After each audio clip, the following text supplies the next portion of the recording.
The sound didn't belong in a dead building. That's what froze Grove Hartwell mid-stride. 1 second he was stepping over a rusted pipe inside the abandoned garment mill, and the next his whole body went stiff, like someone hit pause on him. The air inside the place was cold enough to chew through bone, easily around 28 degrees, maybe worse with the wind screaming through busted-out windows. His breath puffed out in little white ghosts. Before we continue, please tell us, where in the world are you tunning in form? We love seeing how far our stories travel. We love you to subscribe our channel for more interesting single dad stories. There it was again. A tiny whimper, soft, fragile, human. Grove tightened his grip on the cheap flashlight he'd brought. The beam trembled across old machinery and dust-thick rafters. He wasn't supposed to be here long. He just needed a few things he could scrap, maybe sell. Rent was due in 5 days, and he was $300 short. His 6-year-old daughter, Blossom, was warm and safe across the street at Mrs. Rita's house, probably drawing butterflies again. But this wasn't something you ignore.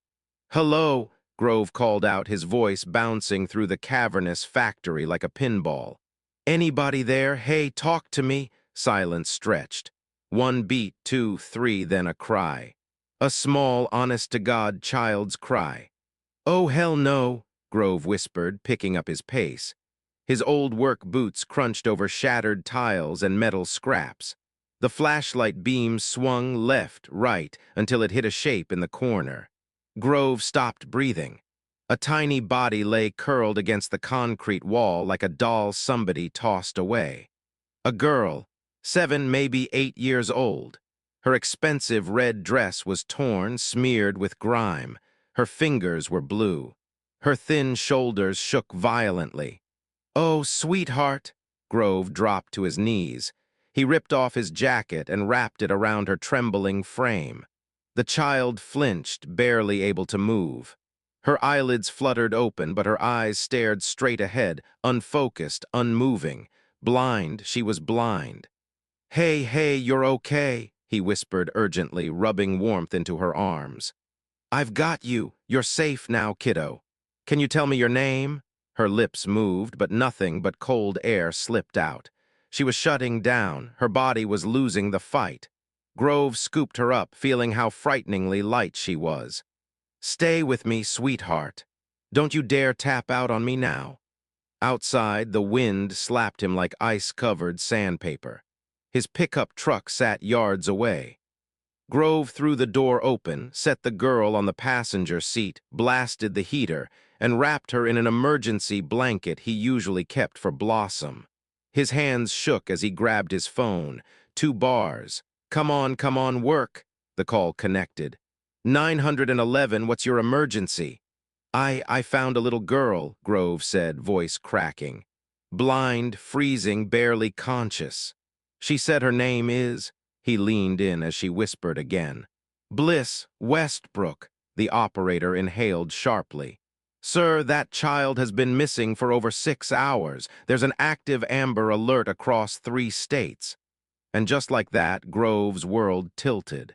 But he had no idea that saving Bliss Westbrook would drag him into a storm far bigger and far more personal than he ever imagined.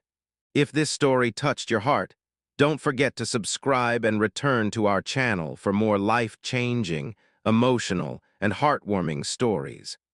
The dispatcher's voice crackled through the phone like it carried the weight of the whole state. "Sir, stay exactly where you are. Emergency units are on the way right now." Grove swallowed hard. Bliss lay wrapped in the blanket, her teeth chattering so violently the sound vibrated through the truck. Every few seconds her small fingers twitched like she was trying to hang onto life by impossible threads. "You're okay, kiddo," he murmured. "You hear me? Don't check out on me. Stay with me." Her unfocused eyes stared up toward the ceiling, but her voice came out in tiny gasps. "Cold, so cold." "I know, sweetheart," Grove whispered, rubbing her arms gently. "We're getting you warm. You're tougher than you think. Blossom would call you a superhero." A faint smile flickered on Bliss's face, a ghost of one, but real. Grove's chest tightened. The wail of distant sirens grew louder, slicing through the night. Red and blue lights splashed across the frost-covered road. Within seconds, an ambulance swung into the lot, tires screaming. Police cruisers followed. And then, strangely, a black SUV with tinted windows. Paramedics rushed them. "Female child approximately 7, maybe 8 years old," one medic barked. "Severe hypothermia, pulse weak but present, core temp dangerously low." Another medic looked up at Grove. "You did good, sir. If you hadn't found her—" He didn't finish. He didn't have to. As they lifted Bliss onto the heated stretcher, the SUV door snapped open. A woman stumbled out, blonde hair messy, makeup streaked, wrapped in an expensive coat that looked like she'd thrown it on in a panic. "Bliss," she cried, her voice cracked, raw with terror and relief all mixed into one. She sprinted toward the stretcher but nearly collapsed before reaching it. "That's her mother," an officer whispered beside Grove. She wasn't what Grove expected a millionaire CEO to look like. She just looked human, wrecked, barely holding herself together. "Is she alive? Please, please tell me she's alive." Her voice shook so hard it barely came out. "She's alive, ma'am," the medic said quickly. "Weak, but we've stabilized her." The woman covered her mouth, sobbing. She leaned down, kissing Bliss's forehead as if she could breathe life back into her. Grove stepped back, feeling suddenly invisible, just a guy in an old coat with calloused hands, watching a world he'd never belonged to. The mother lifted her gaze, eyes lined with wild fear, and locked onto him. "You," she whispered. "You found her." Grove scratched the back of his neck, awkward. "Yeah, she called out. I just followed the sound." The woman blinked rapidly, tears spilling again.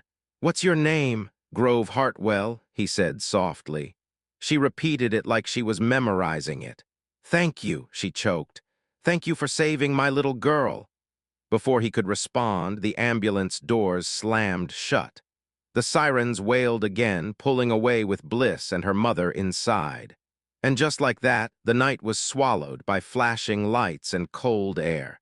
An FBI agent approached Grove with a serious look. "Mr. Hartwell, we're gonna need your statement." But Grove didn't know that giving that statement would open a door he thought was locked forever, leading him straight toward a woman who'd change everything. 2 hours later, Grove sat beneath buzzing fluorescent lights in a cramped FBI field office, his hands wrapped around a paper cup of stale coffee he hadn't touched. He'd repeated his story twice already, but the agents wanted it one more time, slow, detailed, precise. Agent Maddox, a stern man with a jaw carved from granite, leaned forward. "So, Mr. Hartwell, you had no idea there was an Amber Alert out?" Grove shook his head. "Sir, I barely turn on the TV. I've been juggling 2 part-time jobs. And tonight I was just trying to find something I could fix or sell. Nothing shady, just surviving." Detective Inez Ramos, sitting beside Maddox, lifted a hand reassuringly. "You're not in trouble. Honestly, what you did was pretty heroic." Grove rubbed the back of his neck, embarrassed. "I just heard a kid crying. Anyone would have gone." Maddox exchanged a glance with Ramos, one that said they'd heard that line before but rarely believed it. With Grove, though, something about him rang true. Ramos pulled up a photo on her tablet. "Do you recognize this woman?" On the screen was a stern-looking lady in her 50s, tight bun, sharp glasses, eyes like she could slice through glass. "No," Grove said. "Should I?" "That's Diane Kovac," Ramos explained. "Bliss's nanny. She was arrested 40 minutes ago at the airport trying to board a flight to Mexico." Grove felt his stomach drop. "The nanny. She did this?" "She confessed," Maddox said. "She kidnapped Bliss out of anger after she was fired for theft. She was supposed to hand Bliss off to 2 accomplices. They planned a ransom drop at that factory around 2 p.m., But the accomplices bylaid, Ramos added. Amber Alert hit every screen, every phone. They panicked, drove off. Kovac, she ditched Bliss there anyway and headed for the airport. Grove clenched his fists. It was barely above freezing. Yeah, Maddox said quietly. And temperatures dropped even lower after sunset. Without you, she wouldn't have survived the night. Grove exhaled sharply, the weight of that truth sinking into his skin. Bliss's tiny hand squeezing his thumb flashed in his mind, and he had to blink hard. Ramos's voice softened. Her mother is at Harborview Hospital. Bliss is stable now. She's asking to meet you. Grove's eyebrows shot up. Me? Of course, Ramos said gently. You may have saved her daughter's life. Most people want to thank the person who did that. Grove swallowed. He wasn't used to being thanked. Not lately. Not since the life he'd built had been ripped apart. He stood, preparing to leave, when Maddox stepped closer. And Mr. Hartwell? Yeah, you said she whispered her name to you right before you called 911. Yeah, Grove nodded. Bliss Westbrook. Maddox let out a low whistle. Well, you should know something, Grove frowned. Know what? Ramos smiled softly. Her mother isn't just anyone, she's Halo Westbrook. Grove blinked. The Halo Westbrook, as in Westbrook Innovations, that Halo? The same, Maddox confirmed. She's one of the most influential tech CEOs on the West Coast. Grove stared at the floor, processing. He'd saved her daughter. Yeah, that was a lot. And Grove had no idea that meeting Halo Westbrook at the hospital would set off a connection he never saw coming, one that would shake loose both his past and his heart. Harborview Hospital smelled like antiseptic, fresh sheets, and too many sleepless nights. Grove wasn't used to places like this, private wings with marble floors and flowers that probably cost more than his monthly rent. Blossom held his hand tightly as they waited outside Bliss's room, her small fingers fidgeting nervously. Daddy, Blossom whispered, is she really okay? She's gonna be, Grove said softly, brushing a curl from her forehead. She's tougher than she looks. Before Blossom could ask another question, the door opened. And there she was, Halo Westbrook. Up close, she didn't look like the powerful CEO the news showed, polished and untouchable. Tonight, she looked like a mom who'd cried until she ran out of tears. Her blonde hair was pulled into a messy ponytail, her eyes rimmed red but warm. She wore jeans, soft slippers, and a sweater that looked like it belonged to someone who hadn't slept in days. Mr. Hartwell, she said in a gentle, melodic voice that still carried authority. Please come in, both of you. Grove cleared his throat, suddenly aware that he probably smelled like rust and cold wind. Blossom clung to his sleeve as they stepped inside. Bliss sat propped up in bed, wrapped in blankets, surrounded by stuffed animals, balloons, and a medical monitor that beeped softly. Her cheeks were pink again, alive, stronger. Hi, Grove, Bliss whispered when she heard his footsteps. You're Blossom's daddy, Grove smiled. Sure am, kiddo. Blossom walked right up to the bed, her green eyes wide with awe. You're really brave, she said. My daddy says you're a superhero. Bliss grinned, wide, sweet, genuine. She sounds pretty cool, she told Blossom. Blossom giggled. Do you want to feel my shirt? It's purple.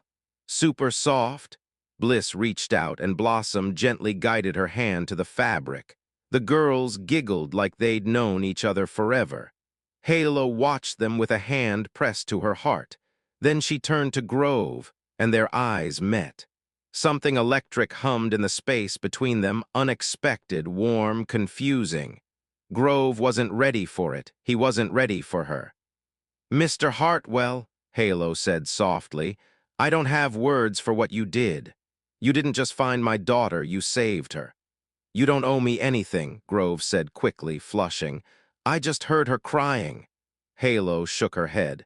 No, you acted when most people wouldn't have. You ran toward danger. Toward a child, that matters.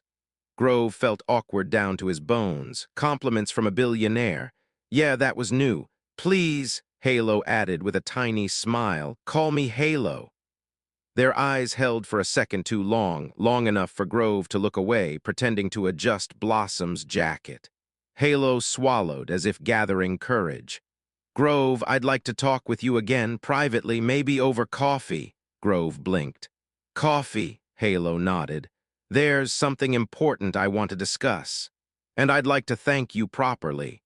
He hesitated, but the way she said it didn't feel corporate or transactional. It felt honest, and something in him, something long asleep, stirred. Yeah, Grove said softly. Okay. Halo smiled, small but sincere, and it hit Grove's chest harder than it should have. But coffee would turn out to be far more than gratitude, because Halo Westbrook wasn't just connected to Bliss's rescue. She was connected to Grove's past in a way that would flip his world upside down. The cafe Halo chose wasn't the kind Grove expected from a tech titan. No sleek chrome counters, no robotic baristas or neon signs. Instead, the place was warm, quiet, and smelled like cinnamon and roasted beans. Small-town cozy in the middle of a buzzing city. Halo sat by the window, hands wrapped around a mug, staring out like she was gathering strength. When Grove walked in, she stood a little too fast. Grove, she breathed, almost relieved. Thank you for coming. He nodded, sliding into the chair across from her. Thanks for the invite and for the coffee. He lifted the warm cup. This is fancy, like way fancier than what I'm used to.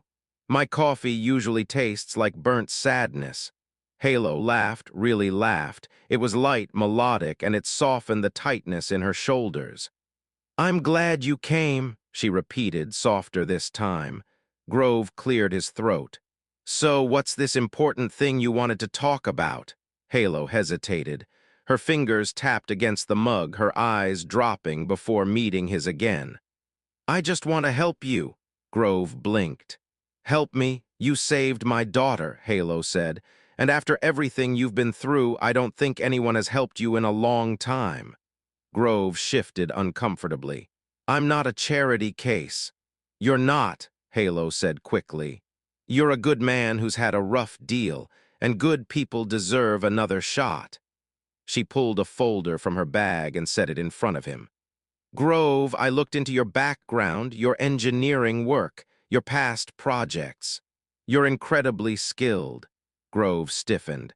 Halo, let me finish. Her voice softened. I'm offering you a job, a real one, a stable one, facilities engineering at Westbrook Innovations, good pay, benefits. A chance to use that brilliant mind again. Grove stared at her blindsided. This is a lot. I know, she whispered, but it's genuine, he exhaled slowly. Why me? Her eyes flickered with something she quickly pushed down.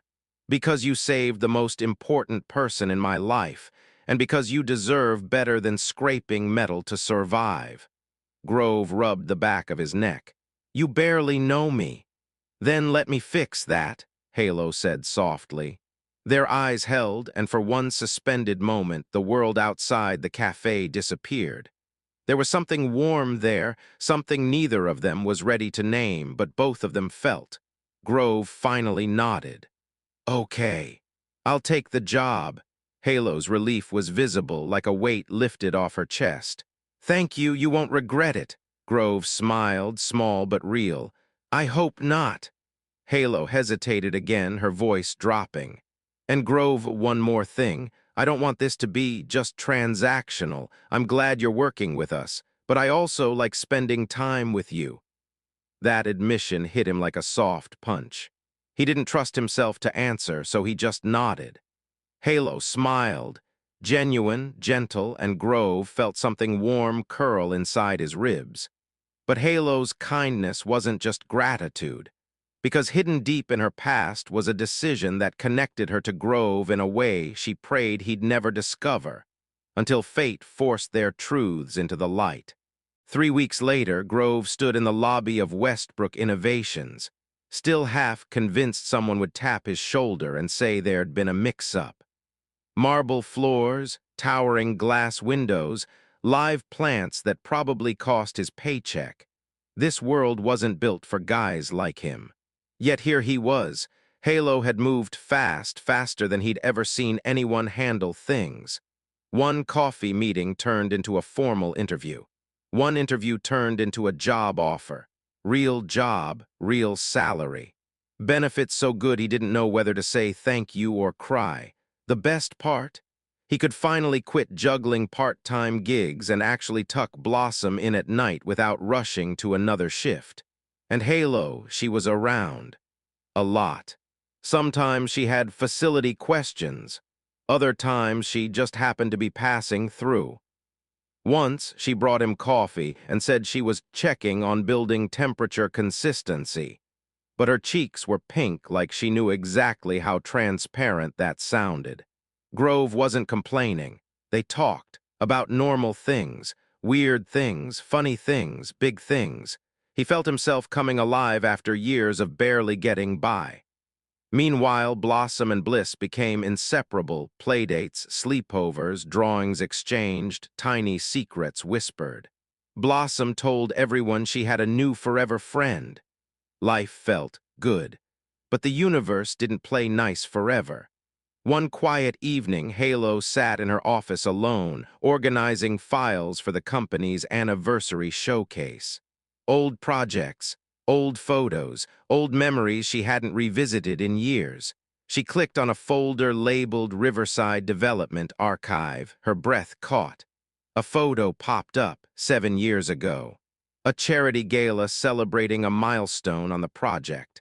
And there he was, Grove Hartwell, younger, clean-shaven, confident, standing beside his wife, beautiful, warm-eyed, alive. Halo's fingers trembled as she enlarged the image, because right under Grove's photo was hers. Except back then, she wasn't known as Halo Westbrook. Her name had been Carolyn Westbrook, VP of Operations. Her decision, her signature, her choice to override engineering concerns on the Riverside project. She had dismissed the warnings, considered them overly cautious, budget inflating, unnecessary delays. She hadn't known Grove, hadn't met him, hadn't seen the people behind the reports, but she'd made the call. 6 months later, part of the structure collapsed during a storm. Lawsuits, blame, repercussions. Grove was fired, labeled as the problem, his reputation shattered. The stress had eaten away at his family, including Alina. Halo pressed her hands to her face, shaking. "I destroyed his life," she whispered into the quiet room. A single tear slid down her cheek. She had spent weeks growing close to him, laughing, talking, feeling her heart tug in ways she didn't expect. And all along, she'd been the reason he'd fallen so far. How could she tell him? How could she not tell him? Halo stared at the glowing screen like it was a confession she'd never meant to write.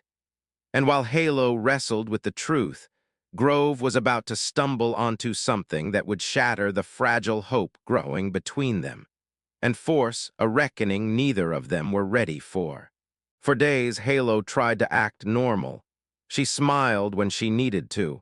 She checked in on Grove's projects. She hosted playdates. She even laughed once, just to keep up the illusion. But every time Grove looked at her with those steady, gentle eyes, guilt twisted through her like barbed wire. She had destroyed his life long before she ever stepped into it. And he didn't know. Not yet. But fate rarely lets secrets stay buried. 3 days later, Grove was in the employee break room grabbing the cheapest coffee in the machine. Coffee that tasted like someone had boiled sadness and called it caffeine, when he noticed something odd on the table. A company newsletter, 7 years old. Someone had dug it up for the anniversary event. Grove picked it up out of idle curiosity and froze. His own damn face stared back at him. Young, proud, dressed in a tailored suit.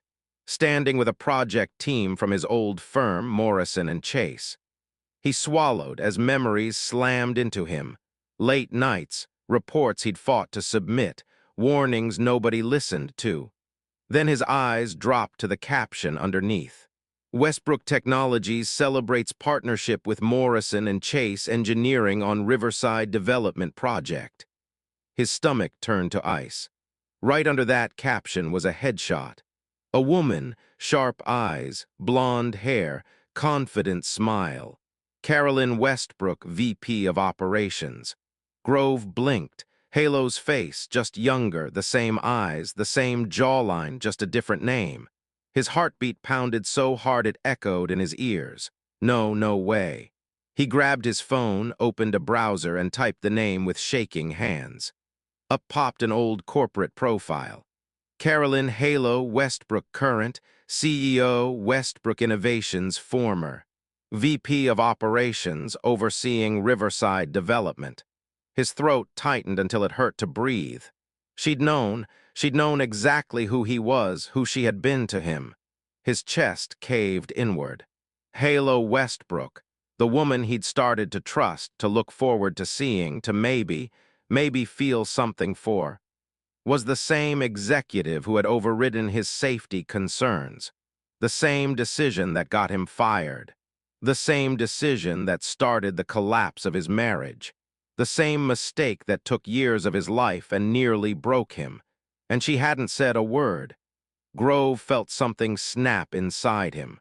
He wasn't sure if it was anger, heartbreak, betrayal, maybe all three, but it hollowed him out instantly. He walked straight out of the building, straight to Halo's home. By the time Halo opened her office door, her face went pale. She knew, the way her breath hitched, the way her eyes went glossy, she knew he'd figured it out. "Grove," she whispered. He held up the old newsletter with shaking hands. "You knew," he said quietly, voice trembling with restrained pain. "You knew who I was before you hired me, didn't you?" Halo's throat worked. "Grove, please let me explain. Were you the VP who overrode my safety reports?" The silence that followed hit harder than any truth she could have spoken. "Yes," she whispered. And just like that, the floor dropped out from under him. But the next thing Halo confessed would break Grove's heart even deeper and force him to. Grove stood in Halo's office, the weight of 7 years pressing down on his shoulders like a collapsing roof. He wasn't yelling. He wasn't raging. Somehow that made it worse. Halo's voice cracked. "Grove, I didn't know your name then. I didn't know your face. I was just a VP signing papers," Grove finished, bitterness leaking through despite the restraint in his tone. Halo flinched like the words were physical blows. "I reviewed reports. I made decisions under pressure. I thought you were overreacting. I didn't know the cost. And when I realized who you were a couple months ago," she swallowed, "I was terrified of losing Bliss's happiness. Terrified of losing you. You should have told me the truth," Grove whispered, his voice shaking. "You owed me that." Halo stepped toward him but stopped when she saw the pain in his eyes. "I know," she said softly. "I know I messed up. In the past and now. And I can't fix what happened. I can't bring back your wife. I can't undo the years you struggled. But I can tell you this, everything I've felt since meeting you wasn't guilt. It was real. It is real." Grove looked away, jaw tight. Halo wiped tears with shaking fingers. "If you hate me, I'll understand. If you quit, I'll understand. If you never want to see me again, I'll still understand. But please, please don't punish the girls. They love each other." Grove's chest tightened. "I'd never hurt them, ever." Halo nodded, tears streaming down her cheeks. He took a shaky breath. "Halo, I don't hate you." Her head snapped up, eyes wide. "I want to," he admitted painfully. "God knows it'd be easier, but I don't." "Then what do you feel?" she whispered, and that he didn't have an answer for. Not one that made sense, so he left, quietly, slowly, without slamming a door or throwing accusations.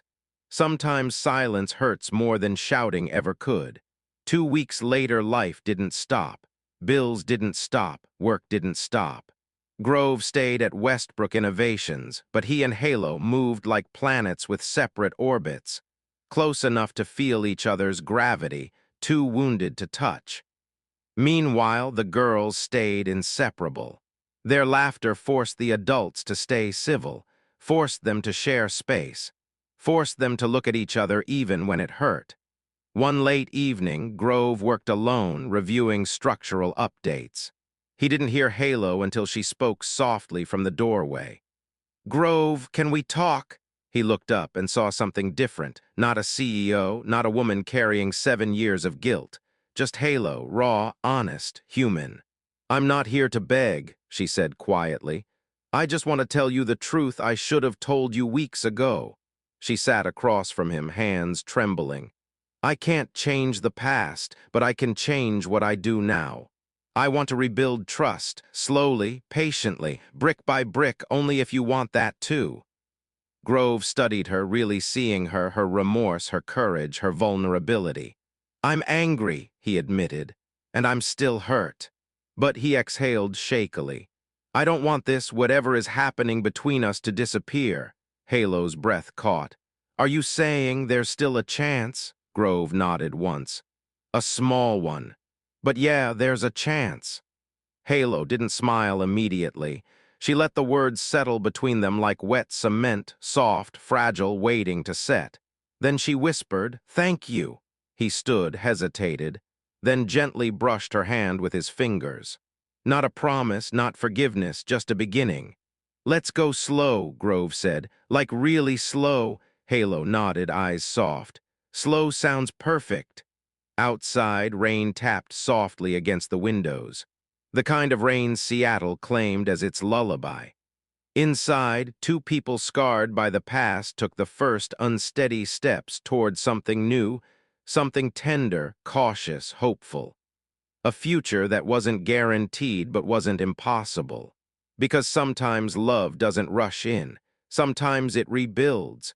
One careful beam, one honest conversation, one second chance at a time.